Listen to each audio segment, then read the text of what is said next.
right, guys, here we go. This is day 3 of the biggest rematch in, I think, my pool history. It's Tim Ball, it's Fedor and Shane, and this is X Pool. My name is Stephen Wyatt, and we've got the incredible Scott Frost, the freezer, in the booth with me. Scott, this is going to be a very interesting day. Yeah, looking forward to it. I know that Fedor's not going to change anything he's doing. Shane might try and change a few things, but whatever Shane decides to do, he kind of needs to stick with it, I think, in my opinion, and really slow things down a bit until he falls into a comfortable space. That being said, it sounds easier than it really is because the guy at the table, we all know, is breaking the balls probably better than anybody I've ever seen in my entire life.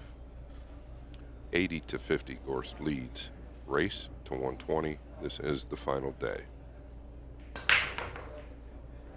And that is what Shane has been looking at. And he is straight in. The 6 is tough. The 4 is also tough, Stephen. He's going to have to find a way to probably get short side because I'm looking at the 6. It does not pass the 8. Yeah, it's definitely not the most straightforward rack that he's had, but just a few little things he'll have to deal with. And that's one of the things that I think he's done very well, is just dealing with the small issues that he's had to come across while he's at the table. And that's why he has a 30-game lead. But don't expect this day to be short. 40 games is a lot, and with a potential of a lot more, this could be a long night.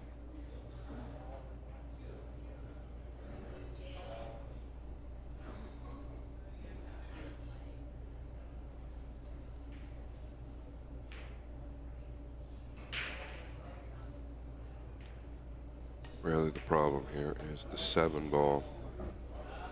He'd like to be able to wrap around to the short side of the 6. So if he could get to the left side of the table, he might end up just playing for the bank and across side. He's got the freedom to really stay loose in the back arm with a 30-game lead. Might move the 8 out now and get the look, and he did. This is how comfortable Gorst is feeling. Pretty impressive. And you can't argue with how he tackled that one. I mean, it was picture perfect.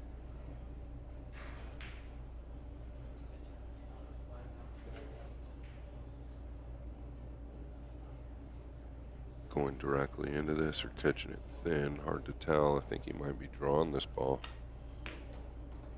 A little decel there, maybe a little let up. Those shots are so tough when they're real deep into that pocket. It's very hard to judge what you can and can't do with the cue ball. Yeah, he was trying to draw straight out though, so he definitely didn't get where he wanted to.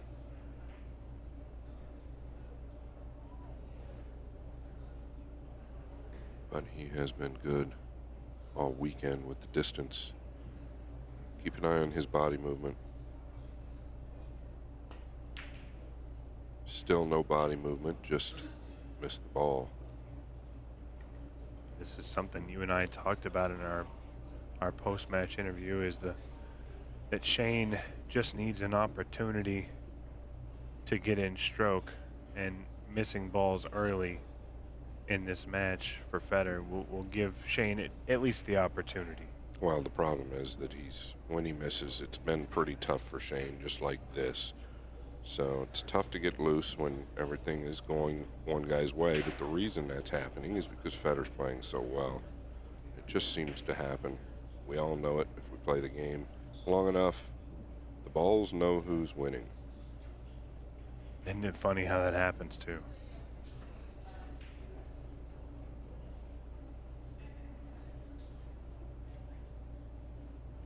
Looks like he's going to edge the right side of the 6 here, maybe use the 8. He's just bringing it all the way up. I'm a little surprised he did that due to where the 7 is at. I think Shane. It all depends, though. It's still tough to get directly behind a ball that's all the way out the way the 7 is. Shane struggled a little bit with the safety play decisions at times in this match.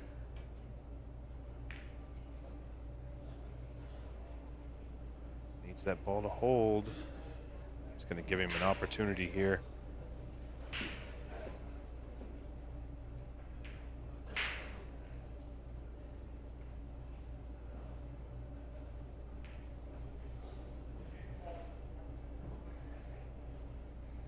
Just like that, Fedor back at the table with the opportunity to take this first game of the day. They say it's the hardest game to win, the first and the last, right?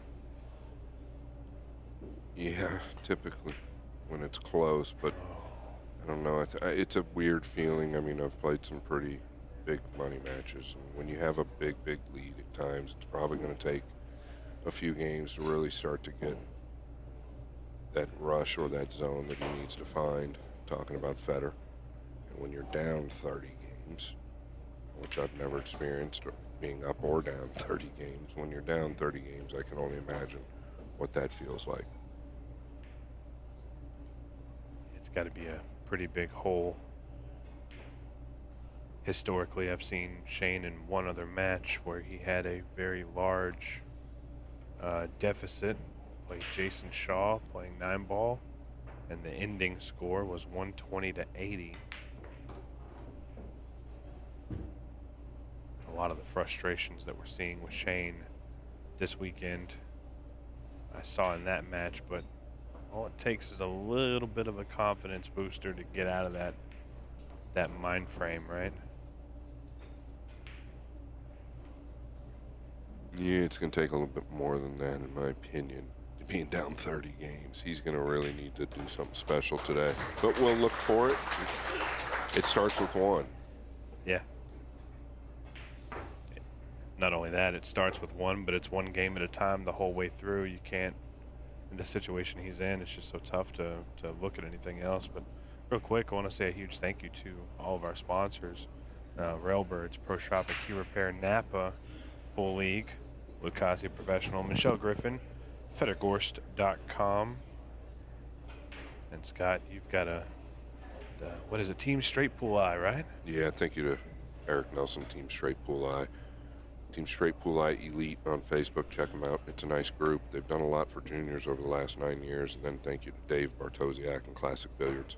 Last but not least, Metro Sports Bar and Grill back in Phoenix, who always supports me. All right, let's see what happens here. We know he made an adjustment. He was breaking with the open. He was breaking with the open bridge back in Florida, and it was going very well. Now that was flat, so I don't know how well that was because there was no pop. He was very quick. Look at how the ball's finished. But he was breaking with this open bridge in Florida on the second day. He did it all day, and it was successful like literally every time. Day 3 comes back, and he starts breaking differently. And I said, just what are you doing? Like, commit with a break that you like. You got more control. And I'm not betting, but he changed it up. And then coming into here, I think Shane's mindset typically is that he always wants to resort to his power, which you can understand, right? As good as he hits the break. But it just hasn't worked for him this week.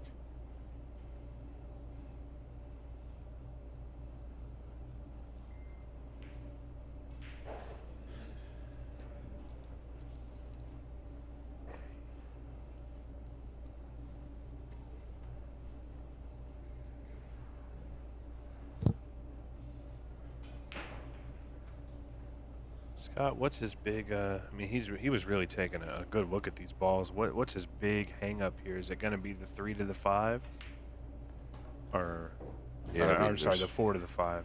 Yeah, there's a lot of issues here right now. He's just going to work through it, I guess. The 8, 9, the 5 could get in a cross. Like in a cross position across the 5. He somehow gets there. He's removed the 9, but I think is he clear on the pink? He has been cleared, so that's a really good strike there. So now the big issue here is the 5 ball. Yeah, he might just cross it. I mean, it all depends on where he lays here. It might be what he's looking at. Which kind of all depends on his line.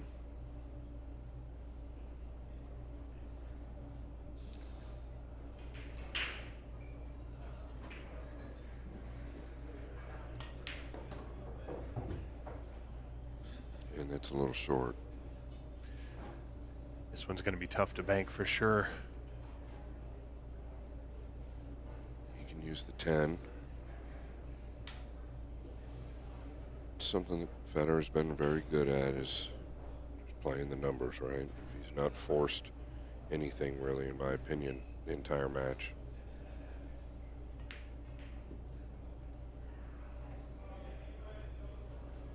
Well, how good can you hit it there? Shane's definitely not having a good look at this ball unless he's jumping, which I think he is.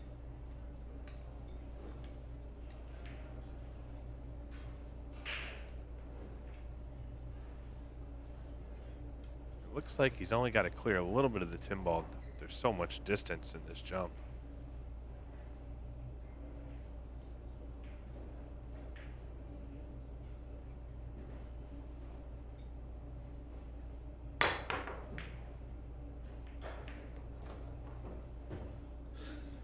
Well, this isn't good.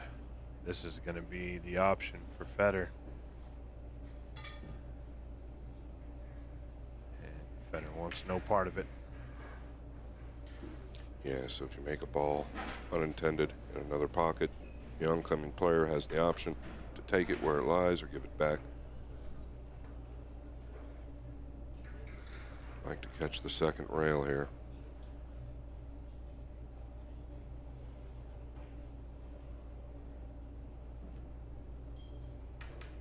Okay, now he's wanting to come heavy behind it, which is a little more dangerous.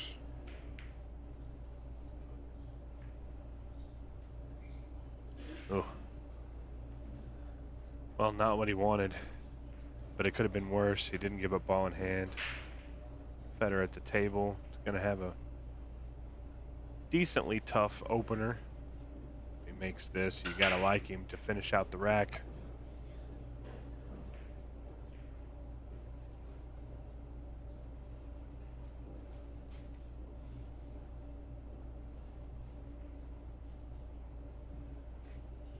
He's going to have to put something into this. He's pretty flat on the ball here, so he's going to have to either come way back. He can just kind of stop and take the 6, but I think he's going to get into this and come back before he's got to use speed.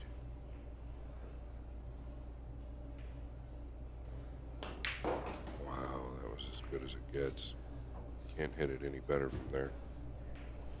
Yeah, it's a pretty incredible shot there to shoot it with that much power and be so precise on these smaller pockets.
Here it is.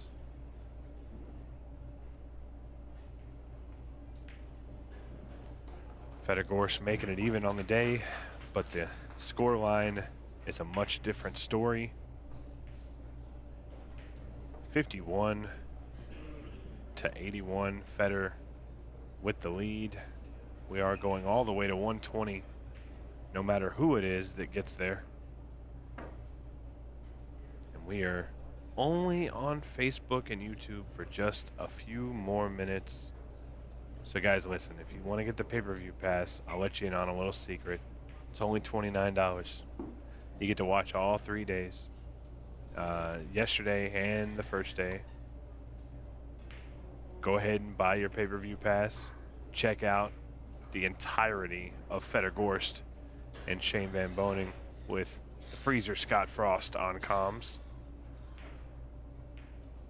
And I'll tell you, if you're smart, you can listen to Scott and learn quite a bit. Yes, the result of Shane losing the last game, which is really where the focus needs to be lied on, is that the break was flat. Okay, Fedor obviously got a pretty bad kiss there. But the games that Shane's losing, that he should be at least still at the table on, are games where he's mishitting the break.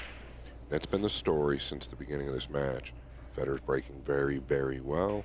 Shane's mishitting the break, and that's compiled into what we see now with this scoreline.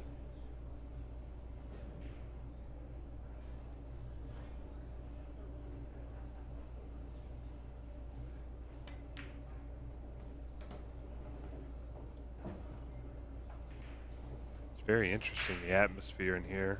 It's a little different than it was day one, day two.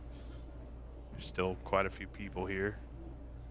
The amount of spectators I don't think has dropped much, but it's just a different feeling.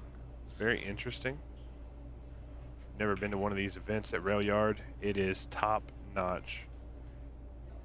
I highly suggest you make the trip out to Louisville, Kentucky, and check out Rail Yard and X-Pool for one of these big matches.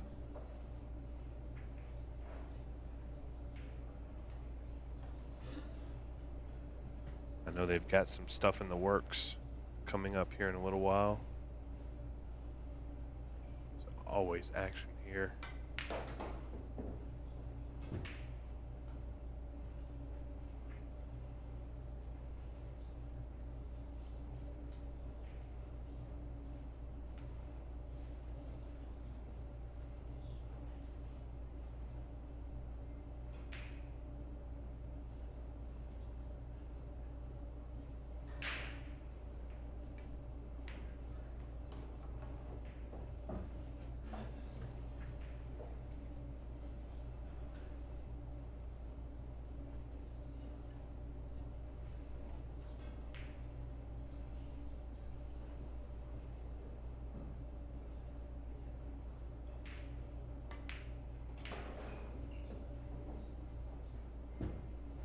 Beautiful shot there. Great cue ball control.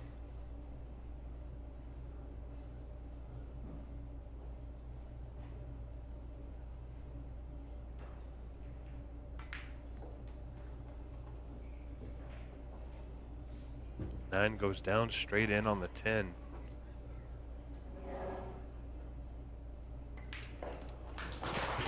Yeah, so the key here is he's really got to follow up with a better break shot. He was very, very flat with the open bridge the last break, so we all know he's aware of that. That's probably where I think we've seen such a big difference.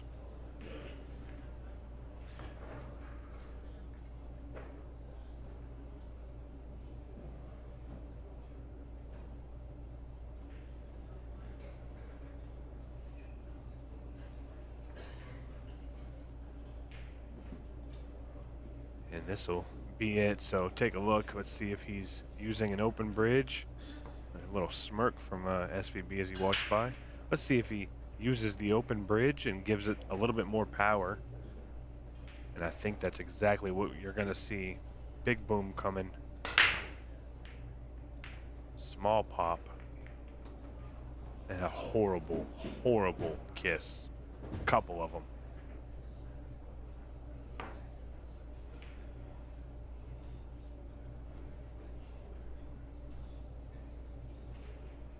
Wow.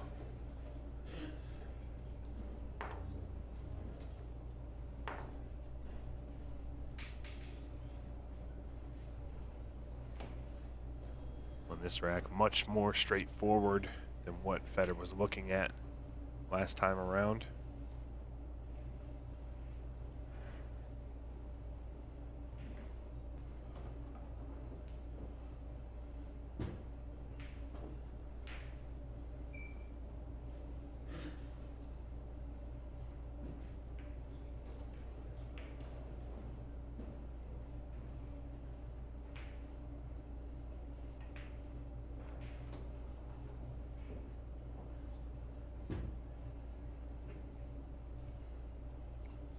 Fedor one of those guys that kind of goes out of his way to get to the middle pockets, which, you know, traditionally back in the day that was kind of frowned upon. Now, I feel like in watching Fedor's patterns, definitely nothing wrong with it.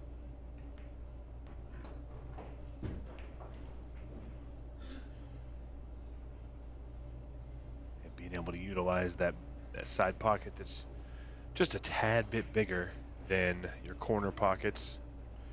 If you can do that, it's very good. Yeah. One of the reasons they talked about, you know, staying away from the side pockets is typically it lends on less cue ball movement. Elite players like to keep the cue ball, you know, pretty much on a string in tighter areas, but it does make sense with what he does. There's nothing wrong with it by any means. There's many ways to skin a cat. Nice stroke through the ball there. I still feel like Shane's break was pretty flat. I don't know if it's from the back arm not being a little bit more elevated, or if it's just the timing, really.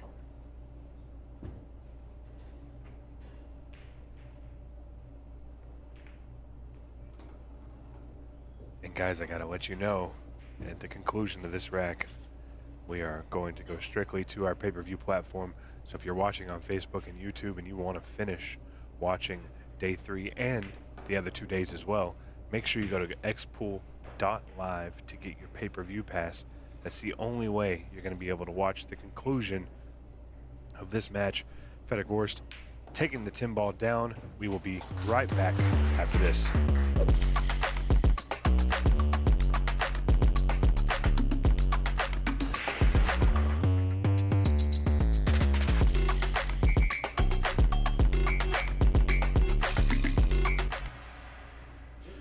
My name's Jeff Jones. I'm a part of the Northmen. I mean, I've been a huge fan of Jam Up stuff for a long time because I love the level of detail they get with the custom designs. I mean, that's the best part. They're extremely breathable. You know, I'm a bigger guy. I, do everything I can to have them be breathable, leaning over tables. They're super flexible. All these guys wearing the same jerseys, we're having a bunch of different teams come down. A lot of camaraderie. It's pretty awesome with the Jam Up stuff. The fact that they're so breathable, so flexible. I mean, it's perfect sport gear.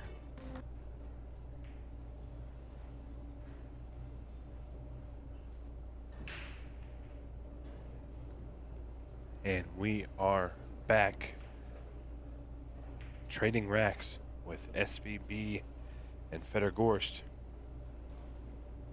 Once again, my name is Stephen Wyatt, and the freezer Scott Frost is sitting next to me, breaking down all of the strategies in this game. And this break is wild. Yeah, you got a kiss from behind. I believe it was the 4-railer.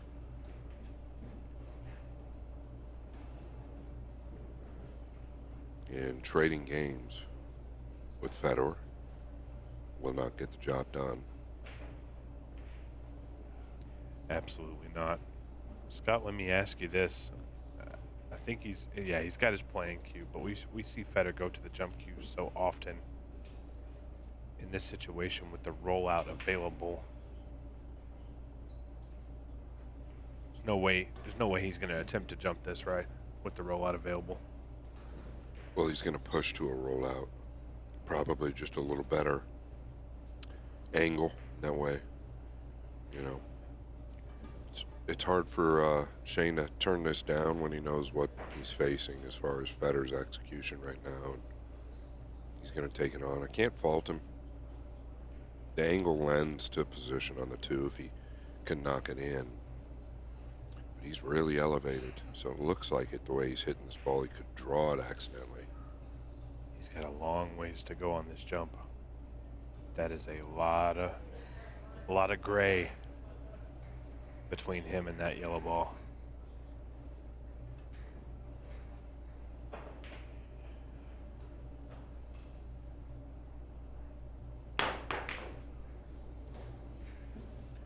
Yeah, he actually hit it really well, just overcut it a touch.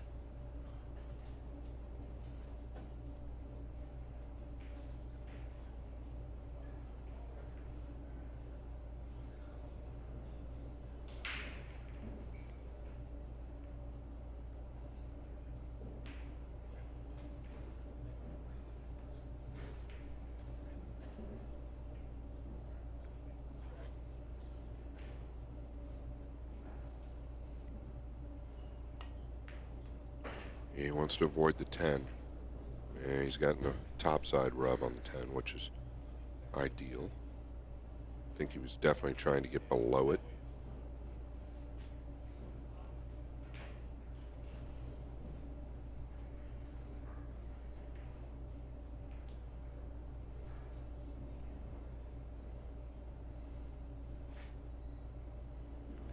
Could just level out and come across the top side of the 3, but it's a little tougher to play the object ball that way. He's got options.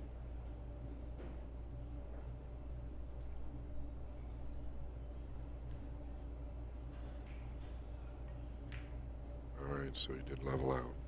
Very clean. Not skipping a beat is Gorst. Shane going to need to do something incredible. Something's going to need to change. The break shot, the timing, everything is a little bit off, and it's all due to the man at the table.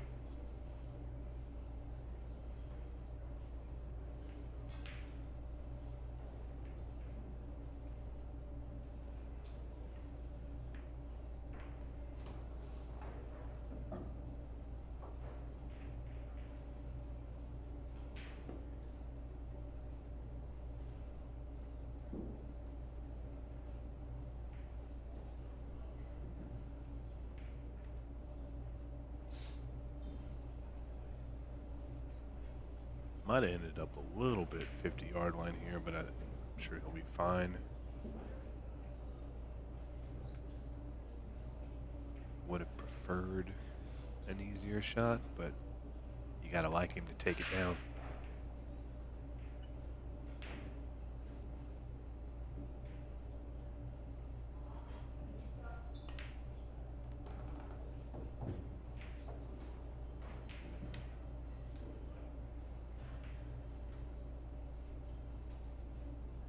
Really good execution there. Gave himself a good angle.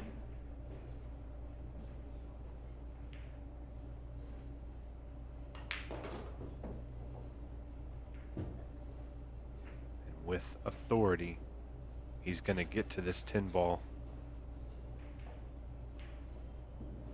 to go up to 83. Scott, you just heard me talk about it just a few minutes ago about all the things that X-Pool is doing. And we got a little preview here. I'll go over some dates and stuff with you. So check this out. Our Bar Table Masters event, August 1st and 3rd, 10K added. That's obviously on the bar table. Then we have our 10 ball. That's going to be on the big table. Let me tell you about this. The X10 ball, everything is random with the random rack generator, not the 1 and the 10 in their spots. Everything is random. It's going to be a wild tournament. 15,000 added September 5th through the 7th. And we have our 8-ball championship, 15,000 added October 17th through the 19th. And the rail yard, open one pocket, 15K added December 12th through the 14th. You can keep up with all of that info if you want to know more. Make sure you check out xpool.live as well as the Xpool social media channels. That's a lot of stuff coming up here, Scott. Think you might make it out for that one pocket tournament? Yeah, I would love to, but I probably doubt it. I'll be in Saudi Arabia and a lot of different places. But that being said, Kyle Ferguson, X-Pool, doing so many great things. Fedor Gorst doing great things as well. One challenge, getting on the blue 2. I believe he can just float above the 5, maybe even into the 5. The problem is if he catches a piece of it, he can scratch or tie the 6 up. I wonder if we can get a look at the overhead.